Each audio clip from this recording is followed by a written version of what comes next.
Welcome to the Deep Dive. We're the podcast where we take a whole stack of sources and really pull out the key nuggets for you. Today, we're diving deep into something, well, pretty powerful, how tiny changes can make a huge difference in our lives. We're talking habit formation, and we're drawing heavily from James Clear's big bestseller, Atomic Habits. That's right, atomic habits, small changes for amazing results. It's all about an easy way to build good habits and, crucially, get rid of the bad ones. Exactly. So our mission today, unpack the core ideas from our sources, give you a kind of shortcut to understanding how habits actually, work. And how you can use that understanding. Right. How you can leverage it to reshape your day-to-day. Let's get into it. Okay, so the fundamental thing to grasp first is just how habits function. There's a core mechanism. The source material breaks it down really well into this cycle. People often call it the habit loop. The habit loop, right. I've heard that term. Yeah, and you can think of it in basically 4 stages. First, there's the cue. That's the trigger. Then the craving, the motivation, the desire. Then the response. That's the actual habit, the action itself. And finally, the reward. That's what satisfies the craving and tells your brain, hey, let's do that again. It reinforces the whole loop. Cue, craving, response, reward. Got it. Mm-hmm. Can we make that more concrete, like with an example? Absolutely. The source gives some great ones. Take nail biting. Maybe the cue is responding to a stressful email. Okay, I can see that. That email might trigger a craving. Maybe a feeling of stress. You want to feel, in control or relieved somehow. So the response, biting your nails. And the reward is that brief moment of relief or distraction. So your brain links email stress with nail biting, provides relief. That makes sense. It's often unconscious, right? Yeah. Which part is hardest for people to spot in their own loops? Good question. Often it's the shaving. It's internal. It can be subtle. We usually notice the cue, like the email and the response, the nail biting. But not the underlying why. Exactly. The motivation, like coffee drinking, simple one. Waking up, that's your cue. You crave alertness, right? You want to feel awake. The response, drinking a cup of coffee. The reward, that feeling of alertness. Boom, loop cemented. Wake up, drink coffee. Okay. What about external cues, like walking past a bakery? Oh yeah, powerful cues. So smelling those baked goods as you walk past the shop's strong cue, then comes the craving. I want that cake. Maybe for comfort or just pure satisfaction. Happens to the best of us. Right. And the response is often buying and eating the cake. The reward, that delicious taste, the sugar rush, it reinforces walking past getting cake. So it links the environment to the action. Precisely. Or think about work. You get stuck on a project feeling frustrated. That's a cue. You might crave escape or just relief from that blocked feeling. So what do? Maybe grab your phone and check social media. That's the response. The reward is that temporary distraction, that little hit of something different. It links feeling stuck with social media offers escape. Even if it doesn't actually help with the project long term, it's the immediate reward. That's the key. The immediate reward teaches the brain. Even simple, useful habits work the same way. You enter a dark room, cue. You crave sight, visibility, craving. You flip the light switch, response, and boom, you can see reward. It becomes automatic. Okay, that really clarifies the loop. Cue, craving, response, reward. Yeah. So if we understand that, how do we build the habits we actually want? Well, that's where the source introduces the 4 laws of behavior change. It's a really practical framework for doing just that, intentional. The 4 laws, okay, let's break them down. Right. So these laws basically give you levers to pull for each part of that habit loop. Law number 1, make it obvious. This targets the cue. Make the cue obvious. How? You want to make the trigger for your good habit impossible to miss. Like if you want to run in the morning, put your running shoes right by your bed or by the front door. So you literally trip over them. Pretty much. Make the cue unavoidable. Use your environment. Okay, obvious cues. What's next? Law 2, make it attractive. This goes after the craving. Make it attractive. How do you make, say, flossing attractive? Good question. It's about framing it or pairing it. How can you make the idea of doing the habit more appealing? Maybe you pair something you need to do with something you want to do, like only listening to your favorite podcast while you're exercising. That's called temptation bundling. Bundling. Okay, clever. Yeah. So you link the chore to a treat. Exactly. You make the anticipation more positive. Got it. Law 3. Make it easy. This targets the response, the action itself. Make it easy, simpler. Yes. Reduce the friction. Make it as simple as humanly possible to start the behavior. Don't aim for a perfect workout, just aim to start.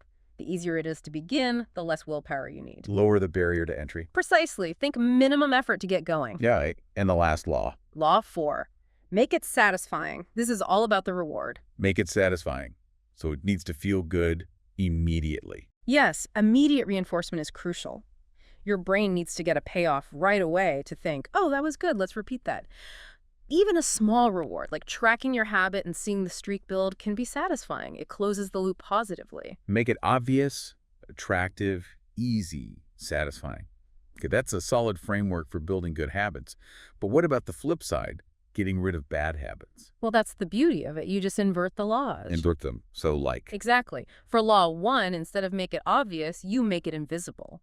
Hide the cues for your bad habits. Okay, so if cookies are my weakness, don't keep them on the counter. Exactly. Put them in an opaque container on a high shelf, or just don't buy them. Remove the trigger from your environment. Out of sight, out of mind. Makes sense. What about law 2? Attractive. Invert it. Make it unattractive. Reframe your mindset about the bad habit. Focus on the downsides, the negative consequences, not the temporary pleasure. Remind yourself why you want to quit. Make the craving itself seem undesirable. So actively think about the negatives. Okay. Law 3. Easy. Becomes make it difficult. Increase the friction for the bad habit. Add steps. How would that work? If you watch too much TV, maybe unplug it after each use, or keep the remote in another room. If you spend too much on impulse buys online, maybe remove your saved credit card info. Make it a hassle. Add barriers. I like it. And the last one, satisfying. Invert to make it unsatisfying. You want the consequence of the bad habit to be immediate and, well, unpleasant. An accountability partner can help here. If you skip a workout, maybe you owe your friend money. Or just visualizing the negative long-term outcome right after you do it can help break the association with pleasure. Make it invisible, unattractive, difficult, unsatisfying. It's so symmetrical. It really provides a clear strategy for tackling those unwanted behaviors. Okay, let's dive into some really practical tactics. You mentioned make it easy. The source talks about the 2-minute rule, right? That sounds powerful. Oh, it's brilliant. It directly applies that make it easy principle. Yeah. The core idea is any new habit should take less than 2 minutes to start. Less than 2 minutes. That sounds too easy. That's the point. It's about mastering the art of starting. Forget about the full habit for now. Just focus on initiating it. Okay, give me an example. So the source uses these great contrasts. Goal, run a marathon. Very difficult, right? Oh, yeah. 2-minute start, put on your running shoes. That's it. You don't have to run. Just get the shoes on. Wow. Goal, write a book. Also very difficult. 2-minute start, write one sentence. Just one sentence. Just one. Or goal, get a PhD. Monumental task. 2-minute start. Open your notes. It seems almost ridiculously small. But it overcomes that initial inertia, that resistance. Once you've started, even that tiny bit, it's much easier to continue. You're already doing it. It builds the habit of showing up. It lowers the activation energy. I get it. You trick yourself into starting. Pretty much. Consistency first, then you can optimize and scale up later. But you have to establish the habit of starting. That's a fantastic rule. So the 2-minute rule helps with starting, but what about making good habits stick without constantly relying on willpower? This leads to another strategy. One-time actions. Yes. This is a really powerful concept, often leveraging that make it easy or make it obvious as idea, but in a more permanent way. How so? One-time actions are decisions or changes you make once that automate good behavior or eliminate bad behavior triggers long-term. The source says these actions can turn things that were difficult, annoying, and complex into easy, painless, and simple behaviors. They're often the most reliable way to ensure you stick with something. Because they remove the daily decision. Exactly. You set up your environment or system once and it works for you. Often technology is involved. Okay, examples. The source lists quite a few, right? Yeah, loads. For happiness around food, buy a water filter pitcher or keep healthy snacks visible and junk food hidden. Simple, one-time setup. For social connection, it even suggests using a smaller dining table to encourage interaction. Interesting. Okay, what else? For sleep, buy a really good mattress, get blackout curtains, crucially, remove the TV from the bedroom. One-time changes with ongoing benefits. That TV one is huge for a lot of people. Definitely. For general health, getting your vaccinations, buying good shoes to prevent pain, getting an ergonomic chair or standing desk. Investments that pay off daily without more effort. Precisely. Then, financial affairs. Set up automatic savings transfers, automate bill payments, and a big one, cancel subscriptions you don't use. Do it once, save money ongoing. That makes so much sense. It's about system design. It is. And productivity. Unsubscribe from email newsletters you don't read, turn off phone notifications, set your phone to silent mode permanently, maybe delete distracting apps like games or social media entirely. Wow, some of those feel drastic, but I can see how doing it once saves countless hours and decision fatigue later. Exactly. They're single decisions that automate better choices, reducing the reliance on willpower, which we know is finite. You engineer your environment for success. It's really powerful when you think about it like that. These small, often one-time shifts, leveraging the habit loop, they can genuinely lead to massive long-term change. It's not about huge heroic efforts. It really isn't. It's about understanding the mechanics that loop and then applying these simple laws consistently. Like the book title says, Atomic Habits. Small but powerful. And applying it is key. Just knowing this stuff isn't enough. Right. Knowledge is potential power, but application is real power. Especially now with so much information, thinking critically and figuring out how to actually use insights like these is vital. Absolutely. So maybe a final thought for you, our listener, to chew on.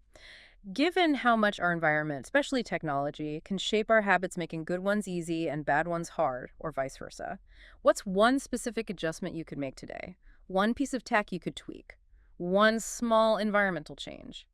Something to automate a good habit or make a bad one significantly harder for yourself.